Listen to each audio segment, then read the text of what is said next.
লখিমপুৰত ৰমজানৰ খাদ্য সামগ্ৰী বিতৰণ আইডেল ৰিলিফ ট্ৰাষ্টৰ দেওবাৰৰ পৰা ইছলাম ধৰ্মী লোকসকলৰ ৰমজান মাহৰ ৰোজা আৰম্ভ হৈছে। ইছলাম ধৰ্মাৱলম্বী লোকৰ এই ৰোজাৰ দিনত দৰিদ্ৰ পৰিয়ালক কিছু সকাহ দিবৰ বাবে আইডেল ৰিলিফ ট্ৰাষ্টে ৰমজান প্ৰজেক্ট ফুড কিট বিতৰণ কাৰ্যসূচী হাতত লয়। লখিমপুৰ জিলা টাউন ঈদগাহত দেওবাৰে ইছলামৰ এই ৰমজান প্ৰজেক্ট ফুড কিট বিতৰণ কাৰ্যসূচীৰ শুভ উদ্বোধন কৰে সমাজকৰ্মী সাজাদ হাজৰিকাই।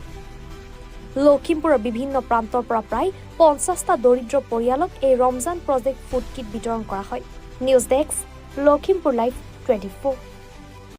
এইটো প্ৰজেক্ট আপোনাৰ অনলি ফৰ মুছলিম মানুহৰ কাৰণেই আহিছে, যিহেতু তেখেতসকলে ৰোজাদাৰ আৰু তেখেতসকলৰ কাৰণেই আহিছে আৰু তেখেতসকলকহে দিয়া হৈছে। টোটেল আমাৰ 50 ঘৰ মানুহক দিয়া হৈছে, 50টা পৰিয়ালক দিয়া হৈছে।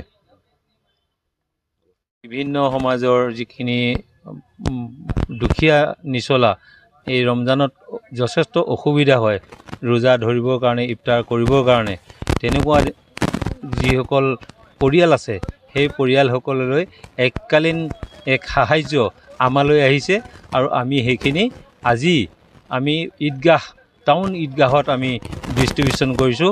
বিশিষ্ট সমাজকৰ্মী সাজাদ হাজৰিকাই ইনগ্ৰেশ্যন কৰিছে আৰু আমি এই প্ৰজেক্টটোক ফুলফিল কৰিছোঁ। এইটো আইডেল প্ৰজেক্ট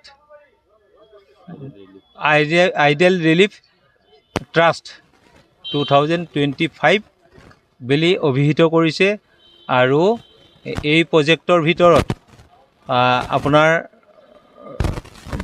এই ৰিলিফ ফাণ্ডটো পৰিছে।